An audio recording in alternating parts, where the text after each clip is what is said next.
আমাদের প্রথম দিন প্রথম দর্শন আমরা এখানে এসেছি। আর গদ্রম দ্বীপ, আরে গদ্রম দ্বীপে অনেক কিছু দর্শনীয়, যদি সারাদিন দেন ঘোরাবো খাওয়া দাওয়া বাদ দিয়ে, ঠিক আছে? কেন এই আজকের বেশি দর্শন কম হাঁটা, বেশি দর্শন হাঁটা কম। বইতেও দেখবেন অনেক স্থান দর্শন আছে, একটু প্রসাদ লেট হবে অসুবিধা নেই। ঝোলাতে গড়াগড়ি দিয়ে চার্জ হয়নি। হ্যাঁ হ্যাঁ, তো খবর ক্লাসের পরে আমি একটা টোটাল আজকে দর্শন সম্বন্ধে গাইডলাইন দেবো, যদি আগে পিছু হয়ে যান দর্শন করতে পারবেন। তো আজকের এই প্রথম দর্শনে প্রথম কথা শুনবো আমাদের পরম পূজ্য, আমাদের রসিক গৌর কথা বিশারদ, গৌর কথা আমাদের পান করাবেন পরম পূজ্য শ্রীপাদ নাড়ু গোপাল প্রভু। আমরা আমাদের গাইড বুক আছে সবার কাছে নিশ্চয়ই, গাইড বুকের পিছনে কয়েকটা পৃষ্ঠা ছাড়া আছে, আপনারা লিখবেন, নোট করবেন। আমি প্রথম দিন বলেছি যে ধাম দর্শন হয়, ধাম দর্শন হয় কান দিয়ে। এখানে কেন এসছি, কেন এখানে তো নাচানাচি করলাম, সে সম্বন্ধে জানতে হবে তো নাকি?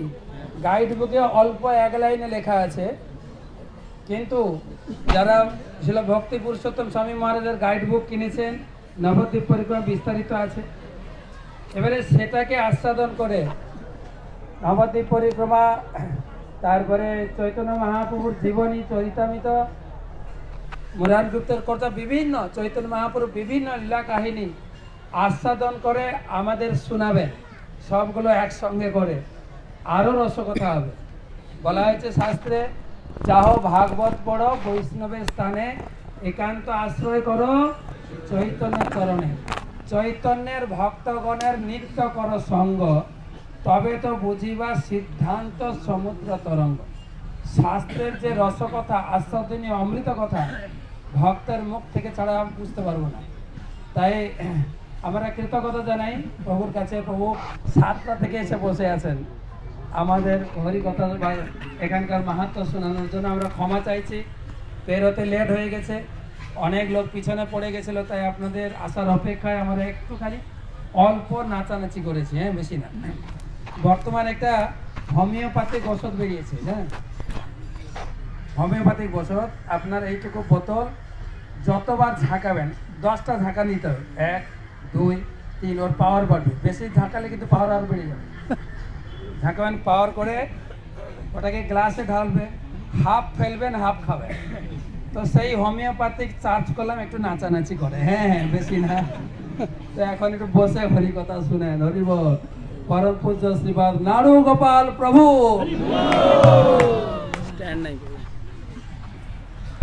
हरे कृष्ण। ओम अज्ञानतिमिरन्धस्य ज्ञानञ्जनशलाकया चक्षुरुन्मिलितं येन तस्मै श्रीगुरवे नमः। नमः ओं विष्णुपदाय कृष्णपृष्ठाय भूतले श्रीमते भक्तिवेदांत स्वामिनिति नामिने। नमस्ते सरस्वती देवे गौरवाणी प्रचारिणे निर्विशेष शून्यवादी पाश्चात्य देशतारिणे। वाञ्छाकल्पतरुभ्यश्च कृपासिन्धुभ्येव च पतितानं पावनेभ्यो वैष्णवेभ्यो नमो नमः। दुई हाथ तुले जय श्री कृष्ण चैतन्य प्रभु नित्यानंद श्री अद्वैत गदाधर श्रीवासदि गौर भक्त वृंद। हरे कृष्ण कृष्ण कृष्ण हरे हरे, हरे राम राम राम हरे हरे। श्रीमन महाप्रभु যখন সনাতন গোস্বামীকে বললেন যে কৃষ্ণ কত দয়াময়, কৃষ্ণ তোমাকে উদ্ধার করেছে, সনাতন গোস্বামী বললেন, সনাতন কহে কৃষ্ণ আমি নাহি জানি, আমার উদ্ধার হেতু তোমার কৃপা মানি। সনাতন গোস্বামী বললেন আমি কৃষ্ণকে চিনি না, আমার উদ্ধারের কারণ হচ্ছে তুমি। এইটি হচ্ছে ব্রহ্মমধ্য গৌড়ীয় সম্প্রদায়ের সিদ্ধান্ত। ধামের প্রতি আমাদের তখনই আসক্তি জন্মায় যখন আমরা তাদের সঙ্গ করি যারা ধামের প্রতি আসক্ত হয়েছে। আমরা মন্দিরে যাই, শ্রী বিগ্রহকে দর্শন করি, বিগ্রহকে দর্শন করে যতটা না আমাদের অনুভব হয়, সেই অনুভূতি আরও ঘনীভূত হয় যখন আমরা সেই সমস্ত ভক্তদেরকে দর্শন করি যারা সেই বিগ্রহের প্রতি অতৃপ্ত নয়নে তারা দর্শন করে, তাদের ভক্তি দেখে আমাদের ভক্তি জন্মায়। আপনারা এখানে এসেছেন তো প্রথমে অনেকে বসে গিয়েছিলেন, তারপরে শ্রীমৎ ভক্তি বিজয় ভাগবত মহারাজ সবাইকে দাঁড় করিয়ে নৃত্য করালেন। এখন আপনাদের আনন্দ বেশি না যখন এসেছিলেন তখন আনন্দ বেশি? কেন? কারণ আপনারা ভক্তি বিজয় ভাগবত মহারাজের সান্নিধ্যে আছেন বলে। যাদের ধামের প্রতি আসক্ত তাদের সান্নিধ্যে আসলেই ধামের প্রতি আসক্ত হবে, এইটাই স্বাভাবিক। তো এখন ভক্তি বিজয় ভাগবত মহারাজকে দেখে কি মনে হয়? মনে হয় ধুলাতে গড়াগড়ি দেই, তাই না? তো এই জন্য সেই সমস্ত ভক্তদের সান্নিধ্যে থাকতে হয় যারা ধামের প্রতি আসক্ত, যারা নামের প্রতি আসক্ত, তাদের সাথে থাকতে হয়। তো প্রথম যে কথাটি আমি বলতে চাইছিলাম এইখানে, যে কেন আমরা পরিক্রমা করছি, এটা তো প্রথম ক্লাস। তো আপনারা জানেন যুধিষ্ঠির মহারাজ মাত্র 3খানা অশ্বমেধ যজ্ঞ করেছিল, আর 100খানা অশ্বমেধ যজ্ঞ করলে ইন্দ্র হওয়া যায়। যুধিষ্ঠির মহারাজ শশাগরা পৃথিবীর সম্রাট মাত্র 3খানা অশ্বমেধ যজ্ঞ করলেন। ভক্তিনাথ ঠাকুর বলেছেন যে এই নবদ্বীপ ধামে আপনারা হেঁটে এসেছেন পরিক্রমাতে, এক একটি পদক্ষেপ হচ্ছে 1 কোটি অশ্বমেধ যজ্ঞের ফল। যেখানে যুধিষ্ঠির মহারাজ 3খানা অশ্বমেধ যজ্ঞ করলেন, আজকের আপনারা কত কোটি অশ্বমেধ যজ্ঞ করেছেন?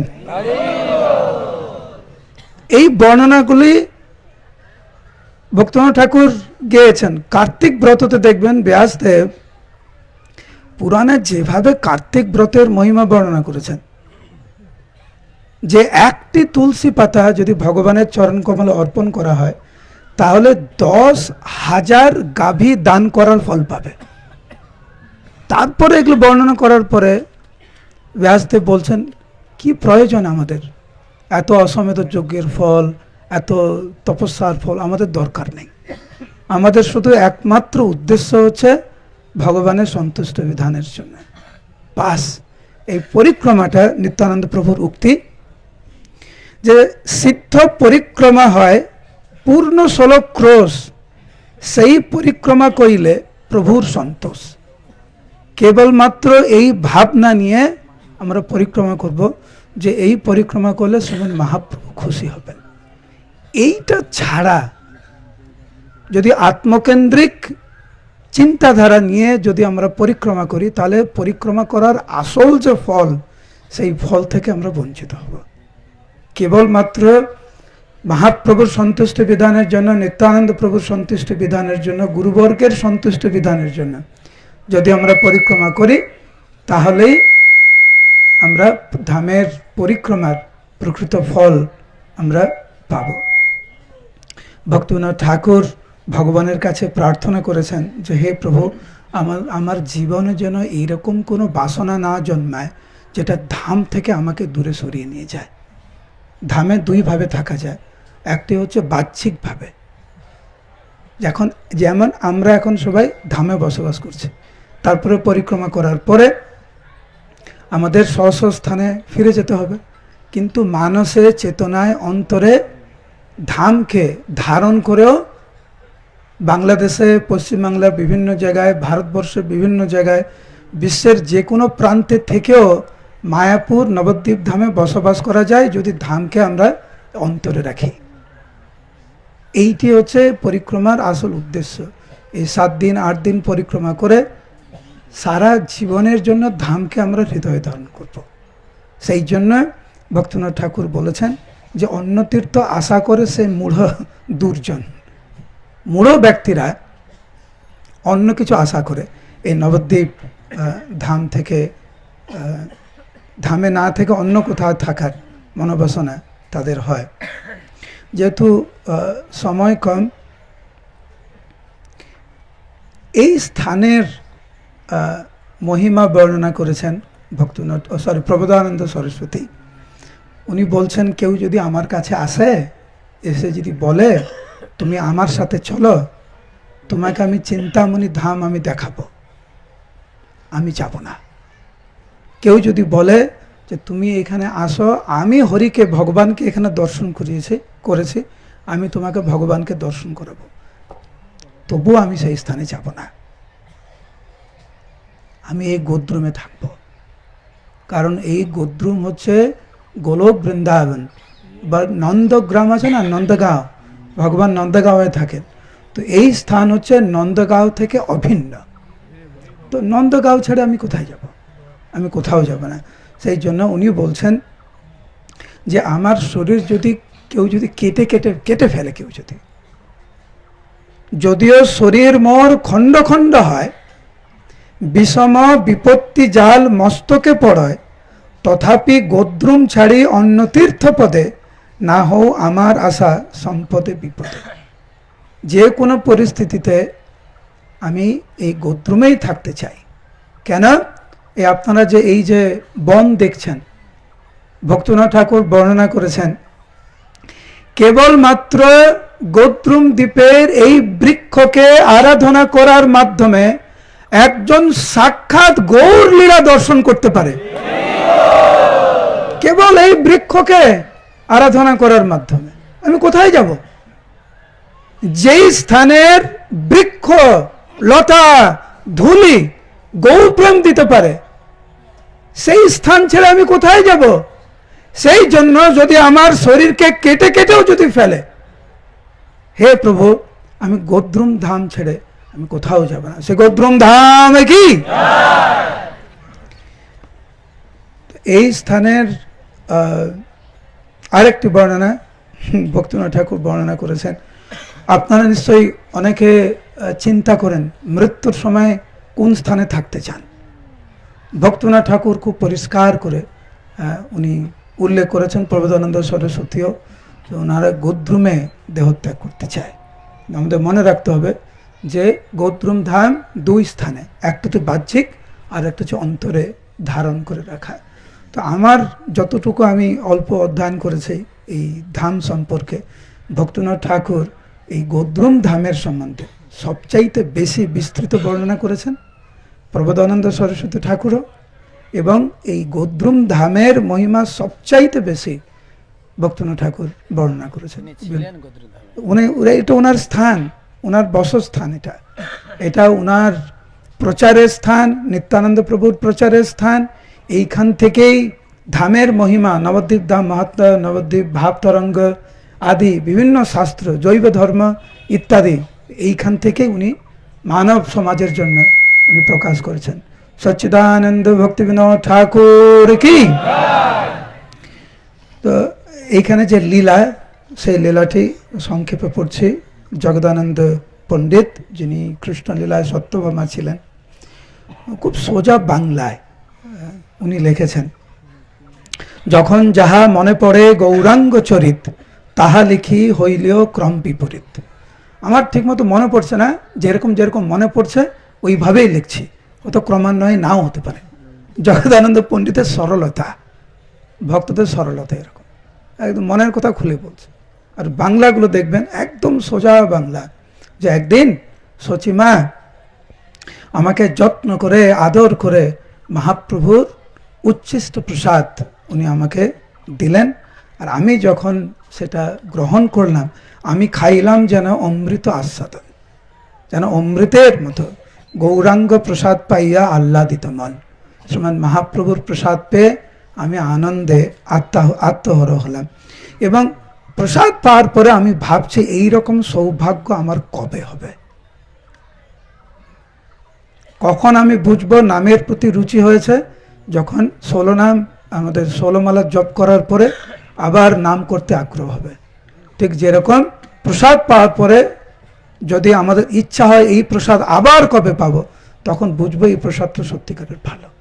তো এইখানে জগদানন্দ পণ্ডিত বলছেন, কভু কি করিব আমি সে ভুরি ভোজন, এরকম দিন আমার কবে হবে যে মহাপ্রভুর প্রিয় প্রসাদ যে পদগুলি, যে অবনা অচ্যুত শাক আয়ের রন্ধন, মোচা ঘণ্ট কচু শাক তাহে ফুল বাড়ি, মানা চাকি নিম পটল আর দধি বড়ি, এই সমস্ত পদ হচ্ছে মহাপ্রভুর অত্যন্ত প্রিয় পদ ছিল, যেগুলো জগদানন্দ পণ্ডিত প্রসাদ পেয়েছেন। তো মহাপ্রভুর লীলা এটা আমরা দেখেছি অনেকবার, যে প্রসাদ পাওয়ার পরেই কীর্তন। এই দিনকার এই এত সুন্দর প্রসাদ পাওয়ার পরে ভজনে আনন্দমতি চলিলাম হংসগতি নিতাই গৌরাঙ্গগণ সঙ্গে। প্রসাদ পাওয়ার পরে সমস্ত ভক্তদেরকে নিয়ে শ্রীমান মহাপ্রভু গঙ্গা তীরে তীরে যায়, গাদি গাছা গ্রাম পাই হরিনাম গানের প্রসঙ্গে। কীর্তন করতে করতে, ঠিক যেরকম আপনারা কীর্তন করতে করতে মায়াপুর থেকে এই জায়গায় এসেছেন, শ্রীমান মহাপ্রভু নিত্যানন্দ প্রভু আদি সমস্ত ভক্তদেরকে নিয়ে কীর্তন করতে করতে এইখানে এসেছিলেন। মহাপ্রভুর একজন প্রিয় মৃদঙ্গ বাদক যার নাম গোবিন্দ, মহাপ্রভুর প্রিয় গায়ক বাসু ঘোষ, মহাপ্রভুর প্রিয় নর্তক হচ্ছে গদাধর পণ্ডিত এবং বক্রেশ্বর পণ্ডিত। ইনাদেরকে নিয়ে মহাপ্রভু যখন এইখানে কীর্তন শুরু করলেন, গোরা প্রেমে সবে মাতোয়ারা, গৌরাঙ্গ প্রেমে সবাই পাগল হয়ে গেলেন। 2 হাত তুলুন এবং বলুন গৌরাঙ্গ, আরো উচ্চস্বরে গৌরাঙ্গ, গৌরাঙ্গ, গৌরাঙ্গ। এবং এই চারিদিকে কেবলমাত্র হরিধ্বনি আর উলুধ্বনি, হরিধ্বনি আর উলুধ্বনি, হরিবল, উলুধ্বনি হরিধ্বনি, উলুধ্বনি হরি হরি হরি হরি।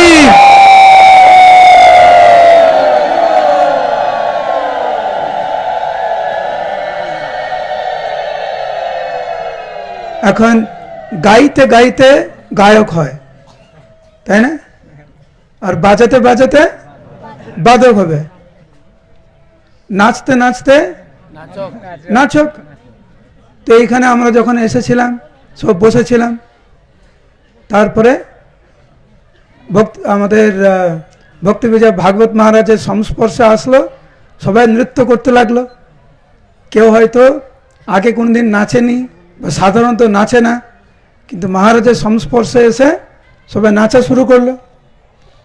আমি অনেক ভক্তকে জানি হারমোনিয়ামের সা টিকতে পারতো না, মায়াপুরে গাইতো। আমি ভাবি এরা মাইক ধরলো কেন, কিন্তু 3 বছর 4 বছর পরে ওনার গান আমি বসে আনন্দিত চিত্তে শ্রবণ করছি। এইটি জগদানন্দ বলছেন। শুনুন কি বলছেন, নাচ গান নাহি জানি তবু নাচি ঊর্ধ্ব পানি, গৌরাঙ্গ নাচায় অঙ্গে বসে। আমি নাচতে জানি না, আমি গাইতে জানি না, না সুরের কোনো জ্ঞান আছে না তালের জ্ঞান আছে আমার, কিন্তু এই সমস্ত ভক্তদের সান্নিধ্যে এসে আমিও নৃত্য করতে লাগলাম। তো যারা যারা ভক্ত হতে চান, কারা কারা ভক্ত হতে চান, কেবল ইস্কনে থাকুন, আর কিচ্ছু করতে লাগবে না, ওই স্রোতেই আপনি ভক্ত হয়ে যাবেন। ইসকনের প্রভুপাদের কৃপা স্রোতে আমরা ভাসতে ভাসতে গোলক বৃন্দাবনে চলে যাব। কিন্তু আমাদের জীবনে যাই হোক না কেন, কোনো দিন, কোনো মুহূর্তে, কোনো পরিস্থিতিতে জীবনেও যেন আমরা না ভাবি ইসকন ছেড়ে দেব। খবরদার। ভক্ত হতে চান, টিকে থাকুন। যে সয় সে রয়, আর যে থাকবে সে প্রেমের স্রোতে ভক্তদের সাথে নাচতে নাচতে। জননিবাস প্রভু বলেছিলেন, মায়াপুরে থাকো, সেবা করো। এই শব্দটি আমার মনে আছে, কারণ জননিবাস প্রভু এই শব্দটি আমার বাবাকে বলেছিলেন 3-4 দিন দেহ রাখার আগে। ঘরে এসেছিলেন জননিবাস প্রভু, বলে আপনি চিন্তা করছেন কেন? আপনি ভক্ত, রাধা মাধবের সেবা করেছেন, আপনি নাচতে নাচতে ভগবত ধামে যাবেন। এইটি হচ্ছে প্রভুপাদের আশীর্বাদ। শুধু থাকতে হবে। জগদানন্দ পণ্ডিত বলছেন, আমি নাচতে জানি না, গাইতে জানি না, কিন্তু এইখানে এসে আপনারা যেখানে নৃত্য করেছেন, এই জায়গায় এসে জগদানন্দ পণ্ডিত গৌর প্রেমে পাগল হয়ে নৃত্য করতে লাগলেন। ব্যাস, এইটাই করতে হবে, টিকে থাকতে হবে আমাদের। শুধু অনেকক্ষণ নৃত্য করলেন মহাপ্রভু ভক্তদের সাথে, আর এত সুন্দর পরিবেশ। কেমন লাগছে আপনাদের বলুন? চিন্তা করুন 500 বছর আগে কেমন ছিল। আমি তো এখানে অনেক আগে এসেছি, মহারাজ বললেন, আমি শুধু এখানে তাকিয়ে আছি, দেখছি যে জগদানন্দ পণ্ডিত কি লিখেছে কি উনি। মহাপ্রভু যখন এখানে আসলেন, এই স্থান দেখে মনে হলো এর তো বৃন্দাবন। উনার কৃষ্ণের ভাব আসলো। তখন উনি বললেন যে এখানে আমি পিকনিক করতে চাই, পিকনিক। আর গোপাল কৃষ্ণ কি খেতে ভালোবাসে? দুগ্ধজাত মিষ্টি, দই, ছানা, রসমালাই, আর কি কি, ক্ষীর, মাখন। মহাপ্রভু এরকম চিন্তা করলেন, আর পাশ দিয়ে কিছু গাভী চড়ছে এখানে। মহাপ্রভু বললেন, এইখানে আমি বনভোজন করব। হাতে কিছু নিয়ে এসেছিল না। মহাপ্রভুর লীলাতে এইটা একটি অদ্ভুত বর্ণনা। মহাপ্রভু হাজার হাজার ভক্তদের সাথে যাচ্ছেন, কখনো চিন্তা করেছেন তো খাওয়াচ্ছে কে? এরকম কোনো বর্ণনা আছে না। ওইখানে বর্ণনা করেছেন আমাদের আচার্য বৃন্দরা যে মহাপ্রভুর লক্ষ লক্ষ ভক্তদের সাথে যাচ্ছে, কোথাও প্রসাদের অভাব নেই। মহাপ্রভু চিন্তা করেছেন, গ্রামবাসীরা সব নিয়ে এসেছে। এইখানে মহাপ্রভু চিন্তা করেছেন বনভোজন করবেন, সব দুগ্ধজাত জিনিস মানে দ্রব্য নিয়ে। তৎক্ষণাৎ ভক্তরা সব বিভিন্ন বহু গোপ গণা আইল, দধি ছানা ননি দিল, পথশ্রম না রহিল আর। তো যারা প্রকৃত ভক্ত তাদের কোনো অভাব নেই, যতটুকু দরকার ভগবান সব দেবেন, কোনো চিন্তা নেই। তো যখন সমস্ত ভক্তবৃন্দরা মহাপ্রভুর জন্য প্রসাদ নিয়ে আসলেন, বলুন মহাপ্রসাদ কি। একটা জিনিস লক্ষ্য করবেন, কীর্তনে ভক্ত থাক আর না থাক, ক্লাসে ভক্ত থাক আর না থাক, মহাপ্রসাদে অনেক ভক্ত হয়, হ্যাঁ কি না? তো কীর্তনে যত ভক্ত ছিল, কিন্তু মহাপ্রভু যখন প্রসাদ পেতে শুরু করলেন, তখন চারিদিক থেকে আরো সমস্ত ভক্তবৃন্দরা আসতে লাগলো। নরসিংহানন্দের সঙ্গে প্রদ্যুম্ন আইল রঙ্গে, পুরুষোত্তম আচার্য মিলিল। সবাই আসলো আর এখানে মহাপ্রসাদ পেলেন। আর ঠিক সেই সময় ছোট্ট একটি বালক, ভীম নামে গোপ এক পরম উদার, অগ্রসর হইয়া বলে শুনহ গোহার। ছোট্ট একটি বালক সে মহাপ্রভুর কাছে এসেছে। মহাপ্রভু সবে এই ক্ষীর, ছানা, দই আদি গ্রহণ করে ভক্তদের সাথে জাস্ট প্রসাদ পরে এখানে জাস্ট বসে আছে। আর তখন এই ভীম গোপ বলে একজন বালক মহাপ্রভুর কাছে এসে মহাপ্রভুকে অত্যন্ত বিনম্রতার সহিত মহাপ্রভুকে উনি বলতে লাগলেন যে আমার মা আপনার মাকে মা বলে, সেই জন্য তুমি আমার মামা। ছোট্ট বালক ভীম মহাপ্রভুকে হাত ধরে বলছে যে আপনি আমার মামা, সেই জন্য চলো মামা মোর ঘরে, চলো দল লইয়া শ্রীকৃষ্ণ সংকীর্তন করো আনন্দিত হইয়া। তুমি আমার ঘরে চলো।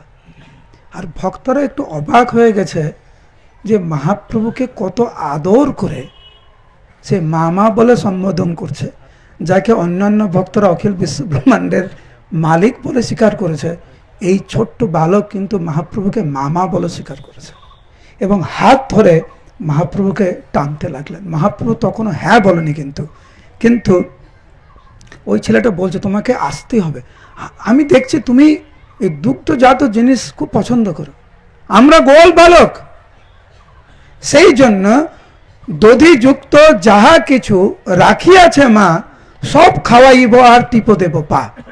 তুমি আমার বাড়িতে আসো, আমার বাড়িতে যা আছে তোমাকে আমি সব দেব, তারপরে প্রসাদ পাওয়ার পরে তুমি বিশ্রাম করবে, আমি তোমার পা টিপে দেবো, তুমি আসো। এরপরে জগদানন্দ পণ্ডিত একটি শব্দ ব্যবহার করেছে, মন দিয়ে শোনেন। মহাপ্রভু কার বাড়িতে যান? নাছড় হইয়া যবে সকলে ধরিল গোপ প্রেমে গৌরা গোপ গৃহেতে চলিল। যখন একজন নাছড় বন্ধ মনোভাব গ্রহণ করে যে না আসতেই হবে তোমাকে, সর্বস্ব ভগবানের চরণ কমলে অর্পণ করে এই নাছড় মনোভাব নিয়ে যখন ভীম গোপ যখন মহাপ্রভুকে ডাকলেন, মহাপ্রভু রাজি হয়ে গেলেন আসতে। এই ভীমা গোপের বাড়ি এ কাছেই কোথাও, এই স্থানেই কোনো একটা জায়গায় ছিল। ওনার মায়ের নাম শ্যামা গোয়ালিনী। যখন দূর থেকে দেখছেন মহাপ্রভু আসছেন, উনি উলুধ্বনি দিয়ে মহাপ্রভুকে স্বাগত জানালেন।